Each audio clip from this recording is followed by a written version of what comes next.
Welcome. As you know, after satsang, I don't know how long it's going to last. We're going to try to sit and discover for ourselves what the void is like. We do this by a kind of principle of resonance.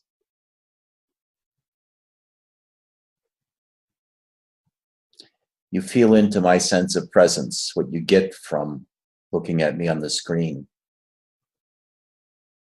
And we entune each other.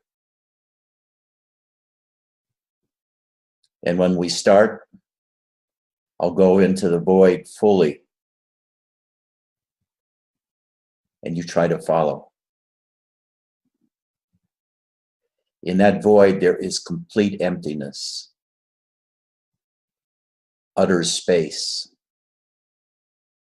And it's all lighted by the light of consciousness. And all objects spring out of it, and all objects disappear into it. The void is not emptiness. It's not nothingness. Well, it is emptiness. It's not nothingness. Void is something that you can experience. It is the container of all experience.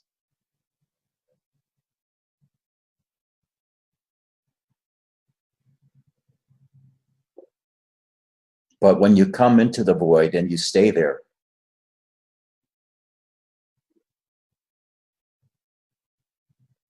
and from that void, you have the experience of loving someone, something, a cat, a dog, music,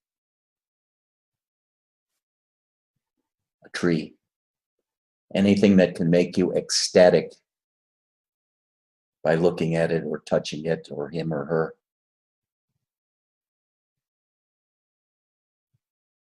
That love is different from normal human romantic love or normal human love for an animal. When it comes out of the void, so to speak, it's not personal, but it is.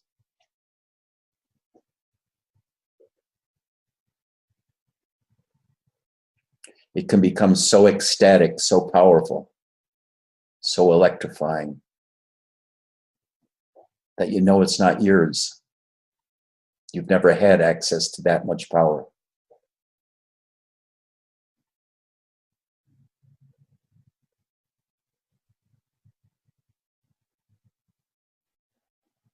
And it comes to you as grace, but you've prepared the way for grace to come.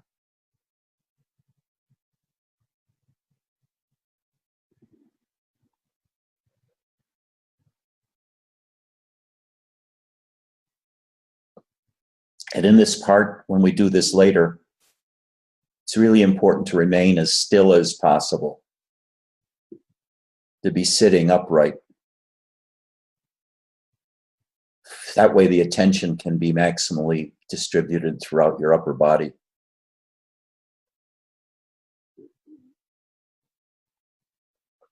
Most people don't know the void. They know their bodies. They know tactile sensations. They know their minds. They know their emotions. They can feel inside of their bodies the breathing, the diaphragm going up and down, the lungs expanding and contracting.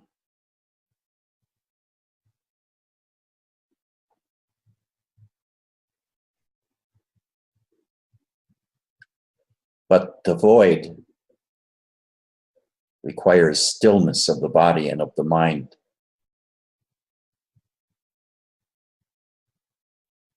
Seeing the void involves stepping back from your normal way of perceiving.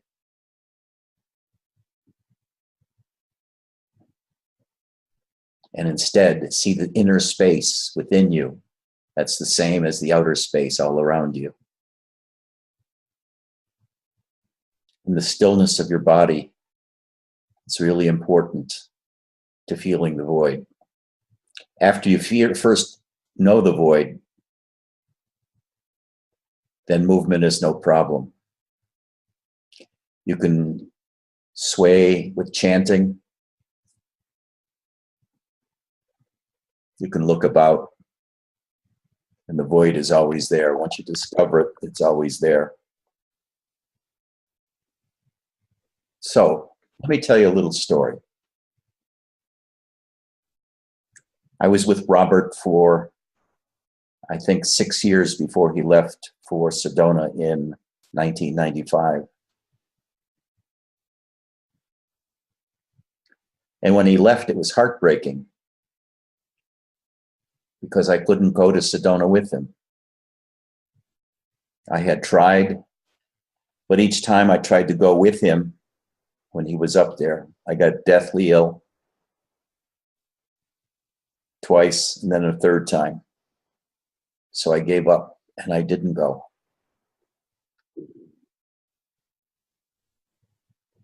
Instead, I stayed at home, very depressed, lying on the couch and listening to chanting music.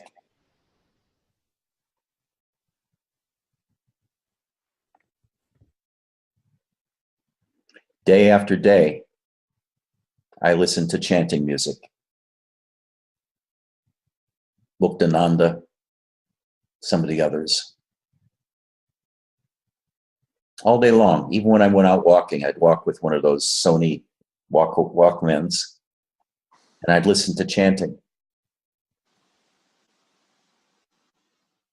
And I'd also practice self-inquiry, which is to go inside, looking for the I thought, where it appeared and where it disappeared. And it always disappeared into emptiness, into the void, and it appeared from the void as a little cloud.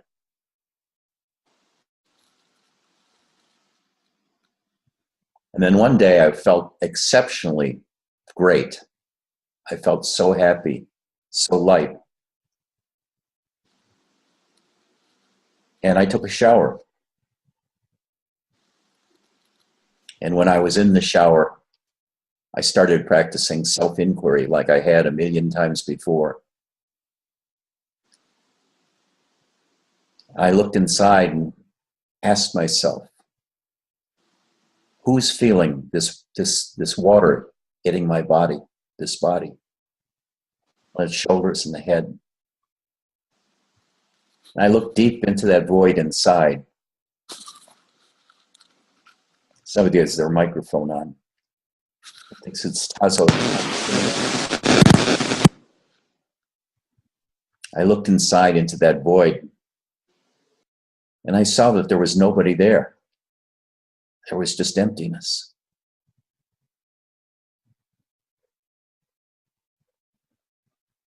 I realized there was no I. There was no me.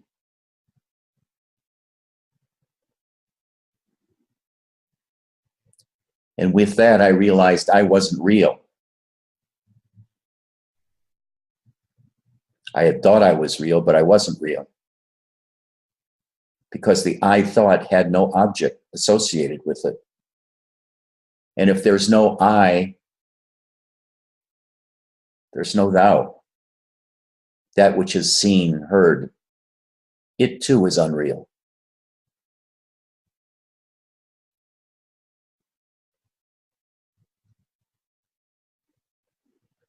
A week or two later, I woke up from a dream. And when I woke up, there was no change in me. And I realized that I had passed from sleep to dream to waking state. Much like somebody watching television had changed stations. There was no change in me, that sense of me. The witness, so to speak. Witness watched these different states of consciousness. And I stayed this way for about 10 years. just exploring the void inside. But after a while, it got to be very boring.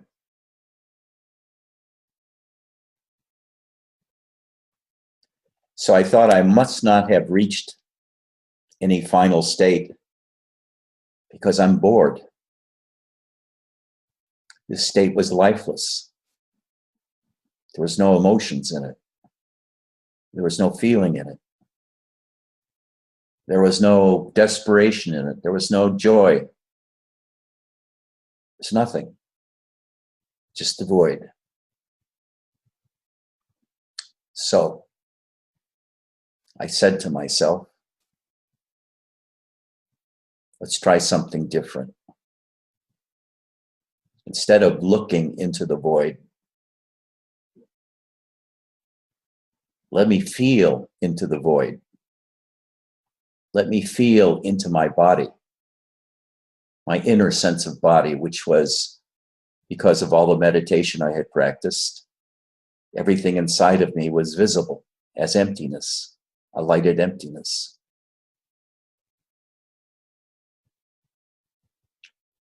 And I said, let's feel for the I. I read it in, I think, Sadhu Om's book, The Path of Sri Ramana, book 1. That's often perceived like an electric spark near the heart. So I felt within for that electric spark, that quivering, that movement inside, and I found it.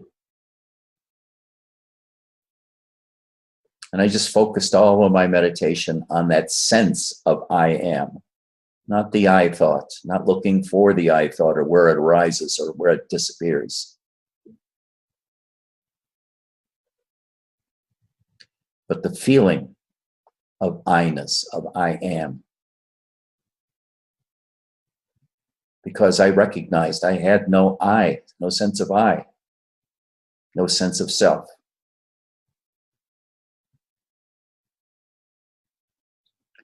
So I felt for that I-ness in here. And I found it. Day after day, week after week, I kept feeling that sense of I. And it grew, became stronger, it became bliss.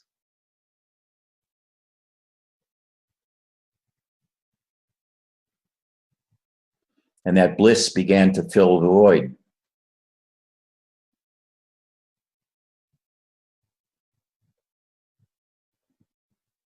And then along came a woman who I loved. I learned to love. At the same time, the I was awakening in me.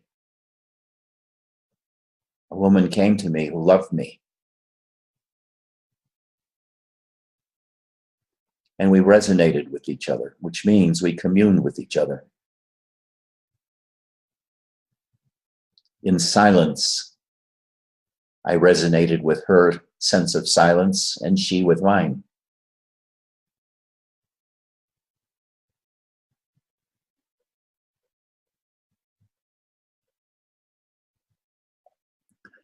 And I loved her. I loved her with all my heart, all my mind, my whole body. I loved her. And the love became so intense that both of us began to have ecstatic experiences of bowing to God's feet, having grace rain down on us in a golden light. We began to be able to telepathically communicate.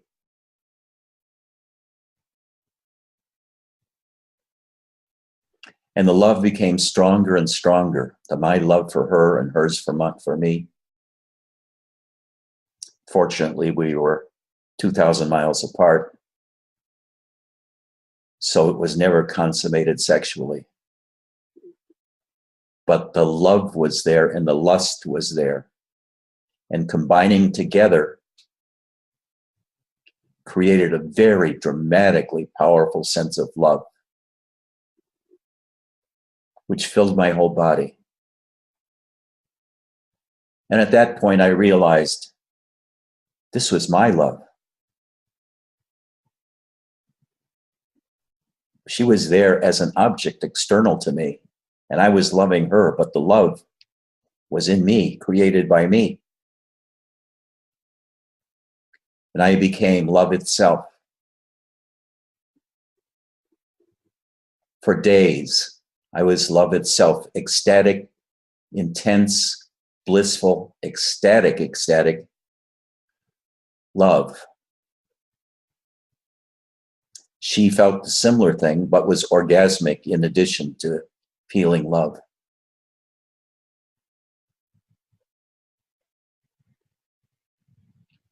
And after about the 5th day of feeling this love, intense love inside of me, something happened.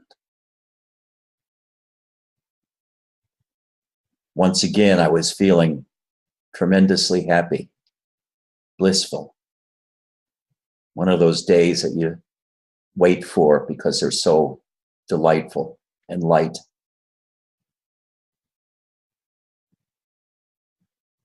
And sometime during that day, I began to feel something moving in my gut,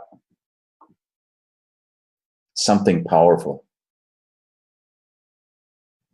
It wasn't physical, didn't touch the body, but it was located in the body. It had an intense energy, intense power, and it began moving up into me like a slow-moving explosion of intense light, intense energy, intense love, and intense bliss. And it moved through my heart into my head and exploded outwards above into the universe. And this energy I saw, this energy I felt, was the same feeling as when I had the experiences just weeks before of worshiping God and bowing to his feet, being completely humble and at the feet of God, at his bidding, whatever he wanted. This God was within me. This God is the so-called life force, not consciousness, which is the witness, but the life force that creates everything. Creates human beings, creates trees and flowers, snowstorms, rainstorms, tornadoes, hurricanes.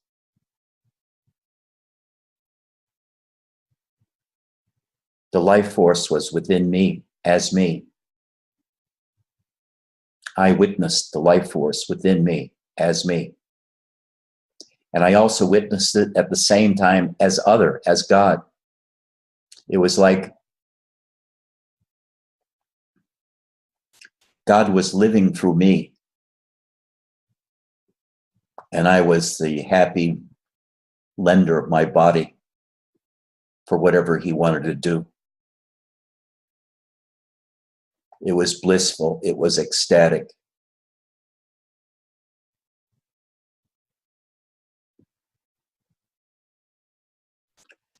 And this woman and I lived in this ecstasy. Similar things happened to her. Loving each other intensely. Just saying to each other over Skype or over the phone, I love you, I love you, I love you.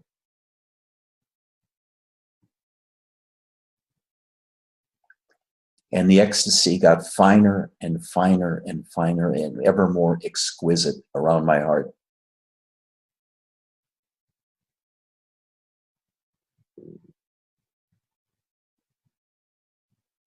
To make a long story short, She broke off the relationship about 70 times in a period of a year and a half because she says it was too intense. The neediness, the desire, the longing, the suffering when we parted was too much for her.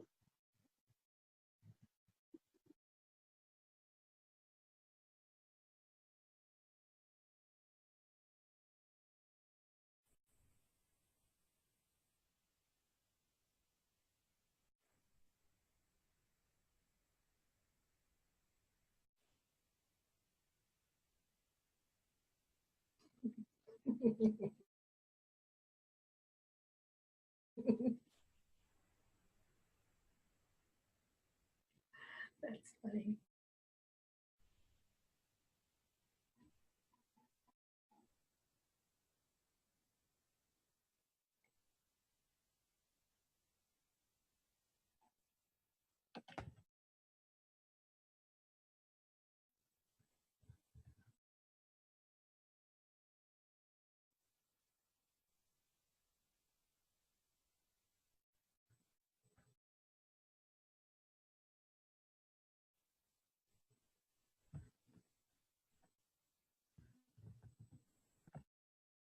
Your microphone is muted.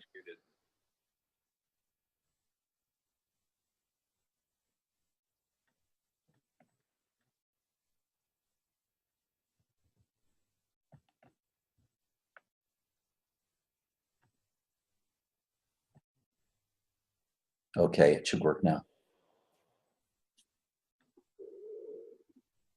So this has been, how do you come back from a break like this? How do you regain the momentum? So in the process of breaking up, all the energy I had poured into her, into my love of her, came back into me.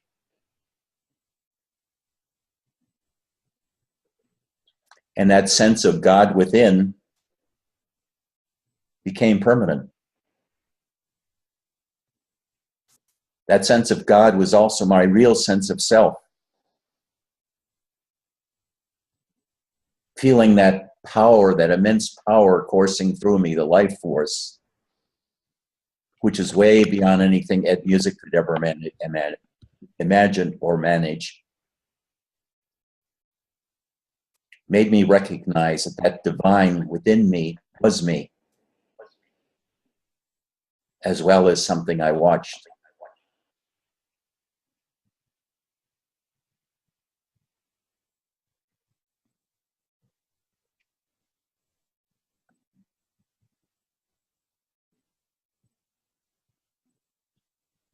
And that's what I've been teaching. It's realization of the manifest self. Because if you try for the witness, or you go deeply into self-inquiry, you just get the void. And the void can be deadly. The void can drain all of your humanity away from you. The void is impersonal. The void has no emotions, or if the emotions are there, it takes the energy out of the emotions. And this is what Robert taught. He said, this is a place of no suffering.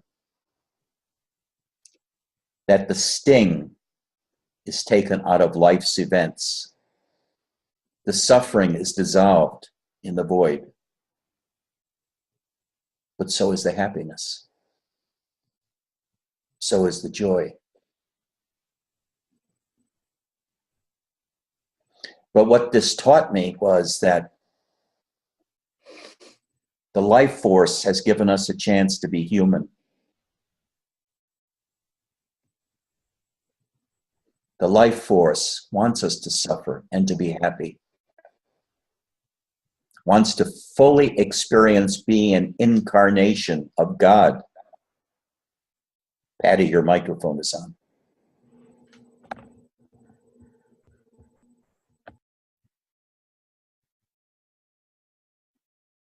The life force wants us to be alive, wants us to love, wants us to feel the pangs of loss, of grief, and of ecstatic love, of loneliness, of death, death of a loved one, death of a pet, death of a tree we love, the burning of a house we lived in. Loss, loss, loss. To feel it deeply. Because each of those feelings keeps us alive. The life force wants us to live. And then, when you realize you're dying, or going to die soon, or you're terminally ill, do like Nisargadatta did. He realized he wasn't consciousness. He was the witness of consciousness. And he took that position of being the witness deliberately after he realized his body was going to die. Then he became full Advaita, fully the witness, untouched by consciousness, just as I experienced 10 years, 15 years before with Robert when I watched the states of consciousness come over me, the waking consciousness, the dream consciousness, the sleep consciousness. And after you've experienced that a couple of times, you can even look around you, you can feel around you, you can feel the state of sleep just a little bit outside of your ken, just a little bit outside of where your waking consciousness is. And the same with dream consciousness, because it's a daydream. Dream consciousness when you're awake is a daydream.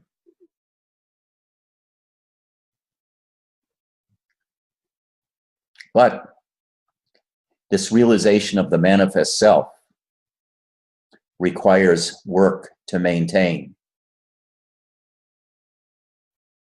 In a sense, I created this self by feeling inside for my I am sensation, which grew and grew in sense and power. And then after the realization of the divine within, was permanently present as a kind of sense of presence throughout my body and even extending into the world beyond the body. A sense of presence is like electromagnetic field.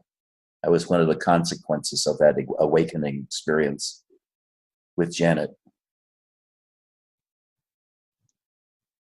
But after a few years in being separated, all the bliss dies down again. All the intense love dies down again. All the intense ecstasy dies down. All the sexuality dies down. And it has to be restarted.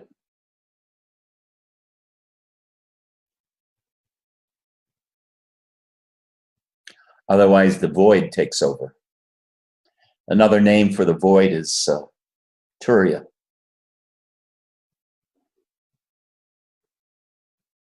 The basic consciousness, the screen of consciousness on which all appearances appear, within which we dwell.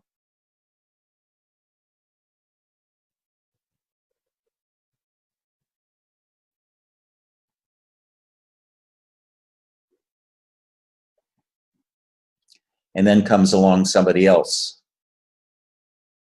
that you can love, or an animal that you can love, a song you can love,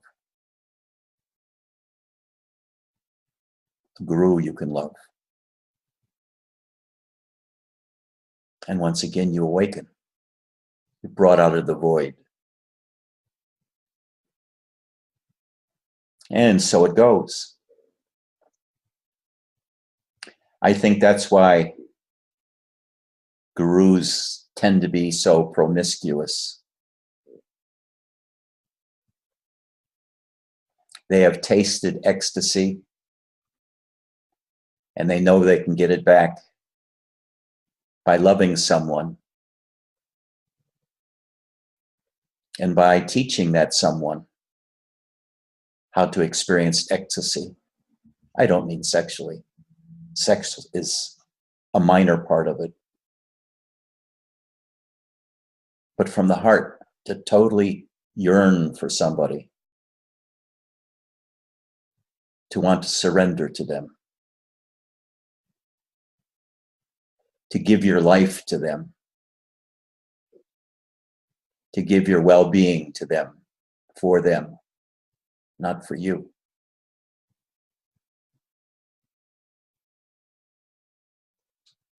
Total devoted love, clinging love,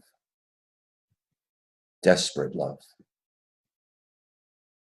such that when they walk out of the room, you feel a sense of emptiness. When they leave to go on vacation,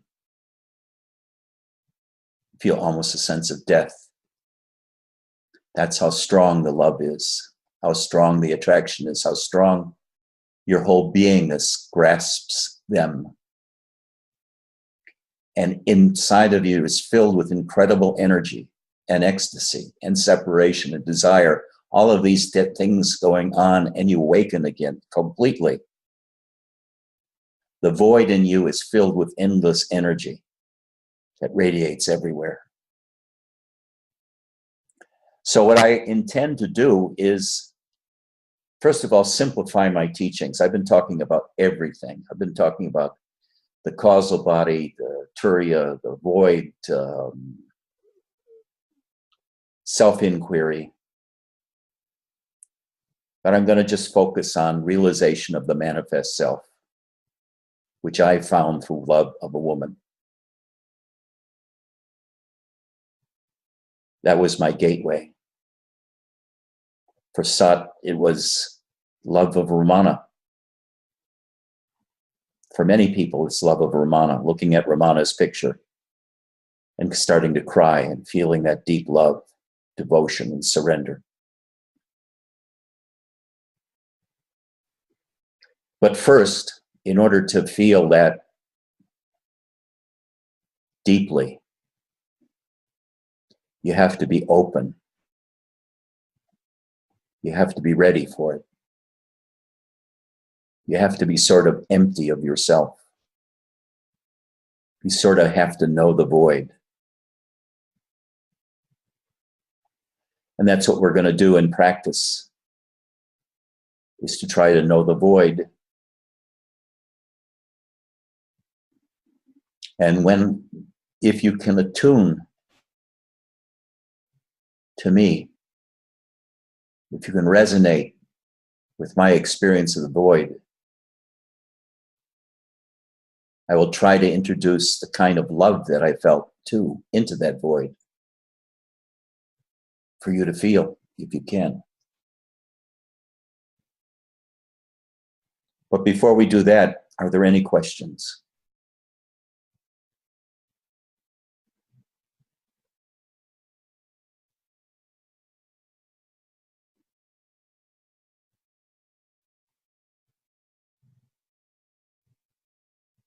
Go ahead, Patty.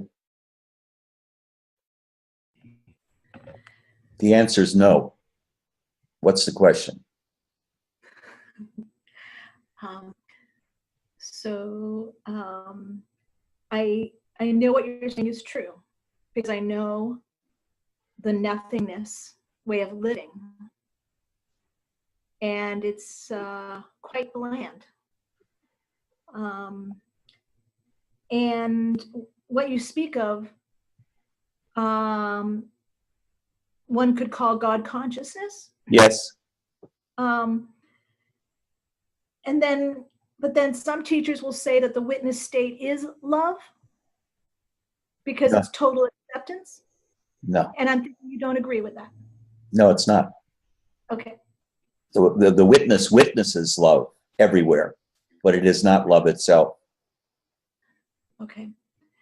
And so then I I hear you saying that you can cultivate this. It's not something that is graced, or is it? It's both.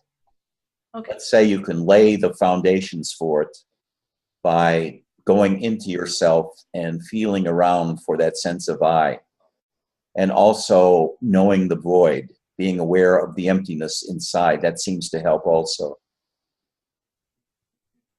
And by cultivating it, I think what happens is it makes you available for the explosion to happen. And in my case, there was an external trigger. I hear what you're saying. But it may not necessarily have an external trigger. Right. Right. It's interesting because for me, just in the recent month, I can feel the heart. I can feel the softness of the heart, where for years I could not feel it. And I was aware that I couldn't feel it. But it feels like it's just my time. It's like the Kundalini came up through my crown, and now it's coming down and it's working on the heart area. So it feels like it's a physiological kind of manifestation that just Absolutely. happens. Yeah. But I don't hear people talk about this. Believe it or not, I was in a retreat with Igor Kufiev, and I asked him this very question. I asked him, you know, I don't know love. I don't know God. All I know is nothing. And he made a movie, believe it or not, and he filmed this question that I was asking. And he has a city where, through his speech, he transmits Shakti. And so he said the Sanskrit words for the witness state, and it threw me into like a manifestation of like the Divine Mother, like Kali. But it wasn't heart opening. It was not a heart opening experience. It did not allow for the heart to open. But it almost seems like it's such a subtle thing, though. It's a subtle thing that seems like it's growing. And I'm really talking about it because I haven't had this opportunity to have a teacher that talks about this. It just seems like it's all about the witness state in the Western culture. No. The witness state is death. I know that to be true. I mean, by being in the witness, if you can, once you know there's a witness there, and it's pretty easy to know that there's a witness there, and you turn around and back into the witness so that you become the witness of everything, that's the same as the void. And it just separates you from everything in existence, from the external world, from the void, even from happiness, from joy, from suffering. And you escape suffering, yes, but you also escape the joys, the ecstasies that is possible through life in the body, especially life in relationship in the body. A lot of spiritual people are just into themselves, but without relationships, the heart doesn't open. Relationship with a cat. I have a cat, a beautiful cat. I love this cat. Her name is Kali. Kali's the most beautiful cat in the world. I promise you that. And I love her. I love her a lot. But it was nowhere near as strong as I felt for the love for that woman that awakened my heart in me. She came to me reading Rumi and stole my heart, my mind, my body, my everything. I just doted on her. And it's happened again since then. And it allows me then to feel really alive by given opportunities to love, to surrender, to be devoted, to take care of. And there's other things too, like in these periods between the awakening of the Shakti for another. There are periods of such utter peace in between these ecstatic waves. The downtime, you can sort of witness the disappearance of all the energies and feel them going down into the void, and you're going into the void, and it is a different kind of ecstasy as you disappear into nothingness, because all of your cares are gone. All of your wishes are gone. The experience of your body is gone. The experience of anything is gone. And with it comes such complete rest, such complete peace.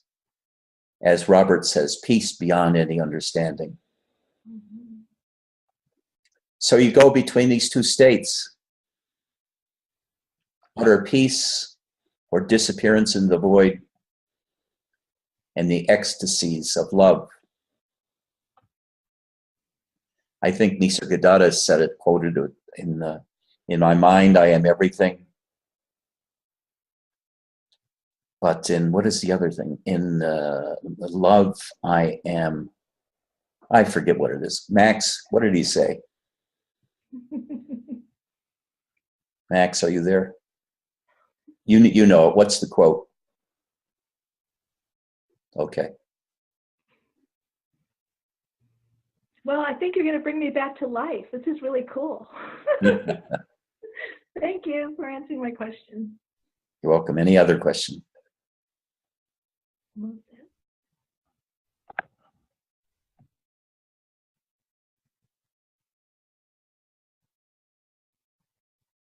Angela, do you have anything to say?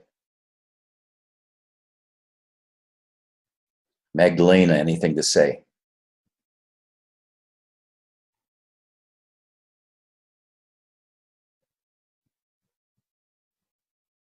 Ken, do you have anything to say?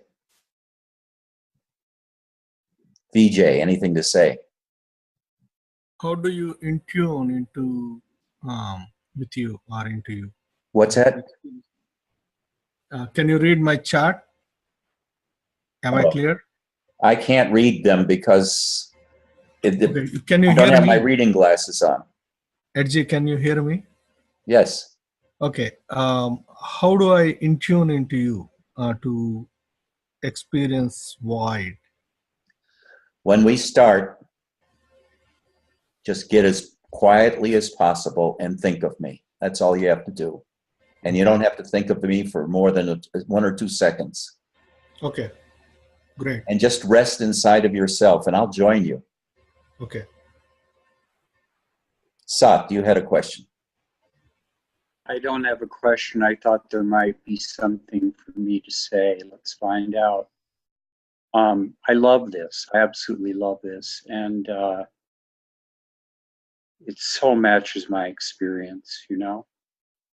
And my divine partner is actually here. I may be embarrassing the hell out of her, but I invited her to come to meet you today. And we're just utterly in love with each other, you know.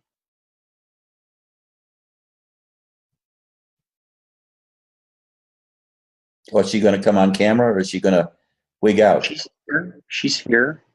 I don't know if she can raise her hand if she wants to identify herself, but there. Oh, who? I didn't see that. Who did? Eva. Oh, okay. Eva. All right. Well, blessings to both of you. You know this path well. Yes. And you know the pain of separation. Well, you know, I don't. For one thing, we live, you know, we live in completely different states, you know. she's always just right here, really. Okay. It'll change if you live together. I don't. We're not interested in doing the couple thing. We really aren't. Yeah. But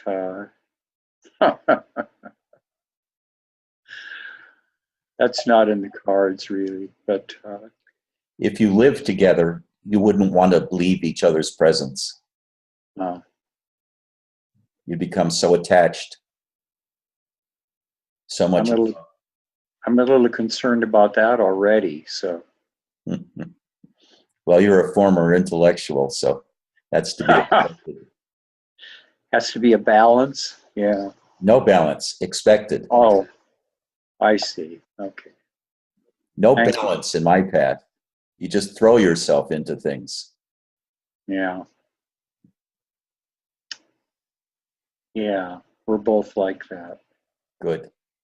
Yeah. Any other questions? Marcus? Marco? Can you hear me, Ed? Who's that? That's Marcus. The picture keeps jumping around. Oh, yeah. Okay. I can see you now. Okay. Well, I apologize. This mic is really bad. It's sounds kind of muffled, but I'll do my best. There is something I find hard to agree with you on, and that is the subject of the self, or I should call it the position of the witness, the ultimate witness. As far as I understand, what Ramana Maharshi truly explains about this is that it is really the ultimate state. Nothing is lacking there. So there is no need for any phenomenal things like the bliss of the life force or whatever. And trying to really listen to you, what you sometimes say about this subject,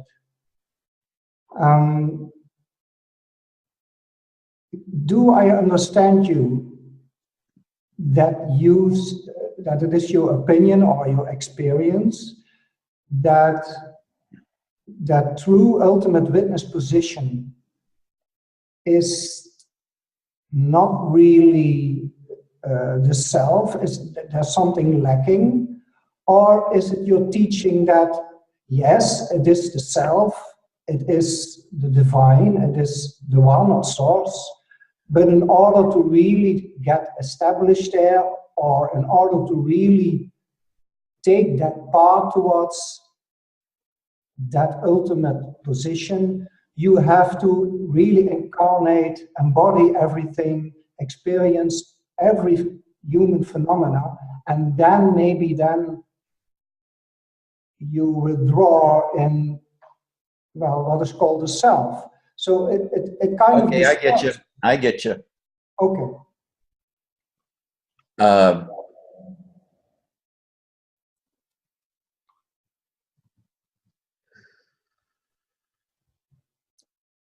It's been my experience, both practicing and teaching and watching students around Robert and being in Zen for years and years, that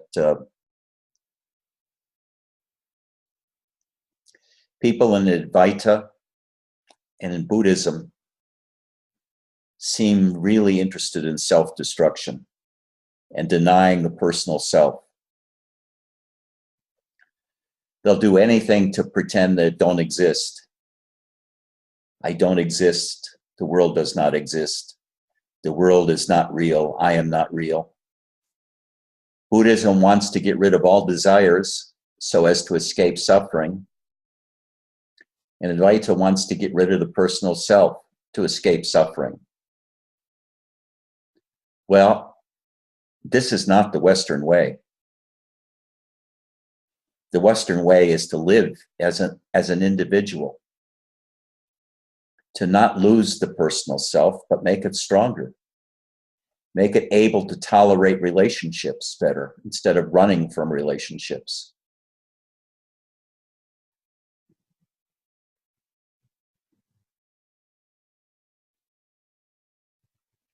I know some people who run from relationships, and other people call them free because they're never pinned down.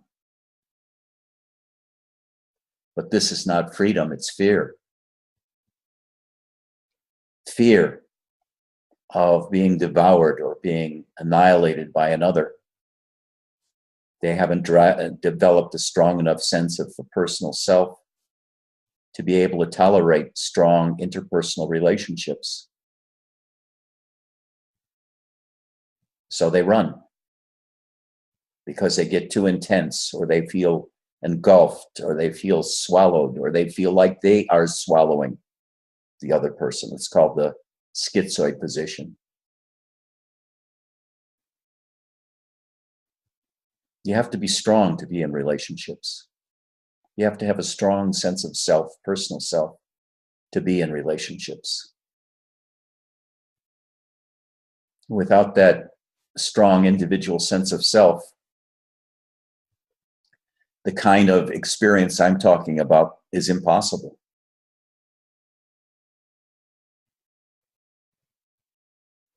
It can't be had by somebody who wanders from relationship to relationship because they don't have that intense need, that intense drive to bond with another, to become one with another, to see God in the other, to surrender to the other.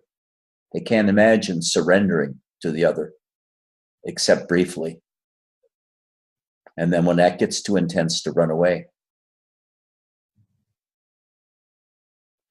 So often it requires a few years of psychotherapy before a person is capable of doing a relationship. This is all psychological shit. You can ignore anything I'm saying right now. I'm just babbling. But I was trying to answer your question the best way I could. Well, the only thing about this I can really verify in my own experience is some years ago I was in a relationship and she broke up. And although it was the most difficult relationship I've ever experienced, I felt so devastated, unexplainable grief, loneliness. But what I do remember is I felt so alive. I know. I was so sad, but the colors, the smells, everything was so like I was 4 years old.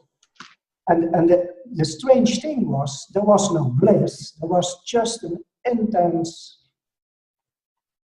devastation. So there must be something true in what you say for me. Yeah. See, we're human. We can try to be God for whatever reason, looking for infinite bliss, looking for escape from suffering like Buddha did and like the Advaitins do. Or we can throw ourselves into life like Zorba the Greek, or maybe the Sufis who seek the beloved both within and without. But I consider myself an emissary of love now, for the life force within me. It's asking you to come out. It's asking you to love. It's asking you to be human. It's asking you to throw yourself into relationships. It's asking you to devote yourself to somebody or something totally. Like Eva and Sat are devoted to each other.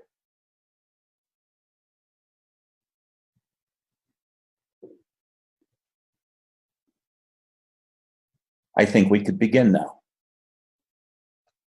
So open your browser, other browser, to the chanting. And